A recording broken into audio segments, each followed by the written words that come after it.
Алла мүміндерді үнемі сендердің жағдайларын сияқты кімнің мүмін, кімнің мұнафық екені белгісіз болған қиын жағдайда қалдырмайды.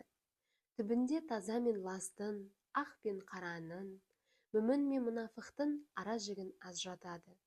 Сондай-ақ Алла барлығынды бірдей адамдардың жүрегіндегі бар сырды біліп, ғайыптан хабар беретін көріпкел етпейді.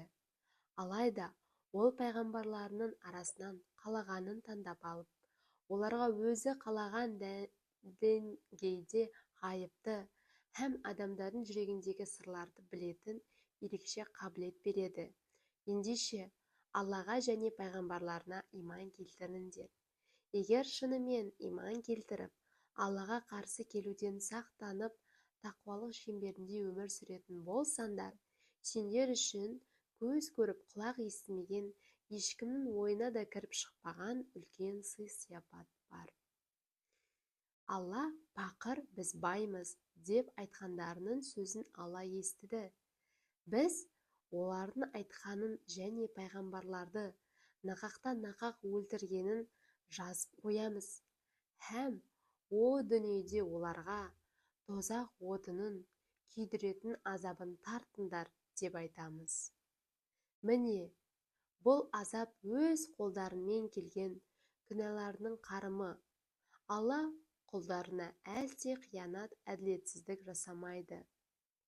Сондай-ақ олар Алла бізде мұғжиза ретінде көктен түсетін от жалмап, күл қылатын құрбандық әкелмейінше, бірде-бір пайғамбарларға сенуші болмаңдар деп уәде алған еді, дейді.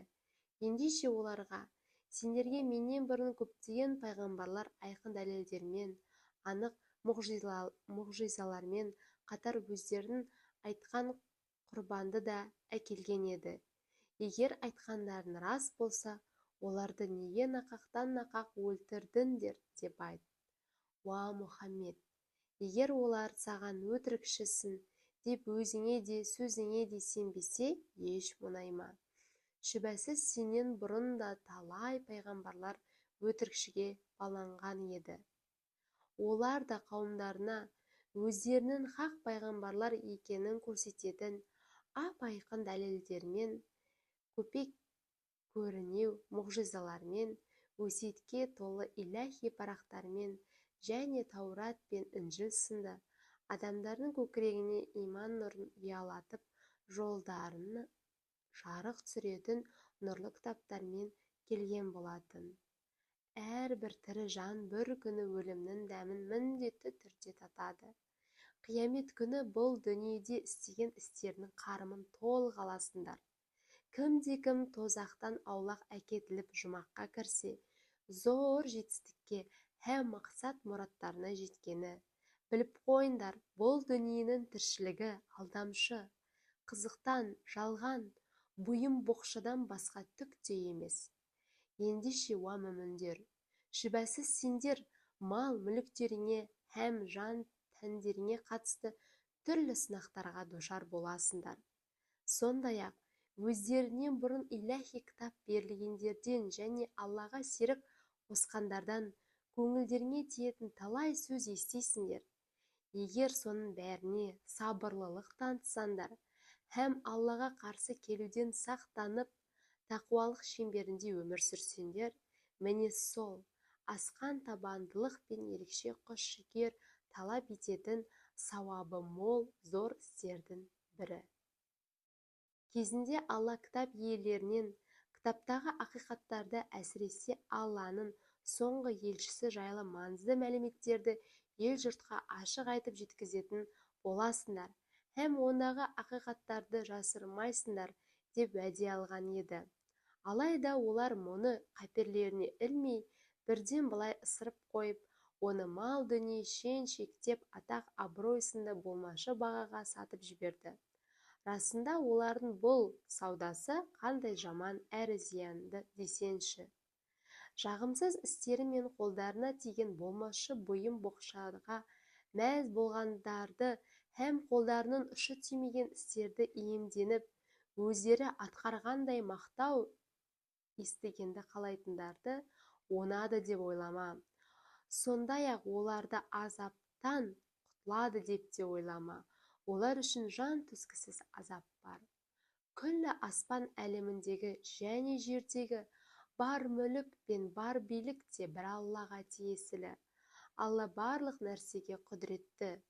Шүбәсіз күллі аспан әлемі мен жердің жаратылуында, түн мен күннің алма-кезек ауысып, ұзарып қысқаруында ақыл иелері үшін Алланың шексіз құдіреті мен шексіз билігін көрсететін ғибратқа толы талай айқын белгілер, анық дәлелдер бар.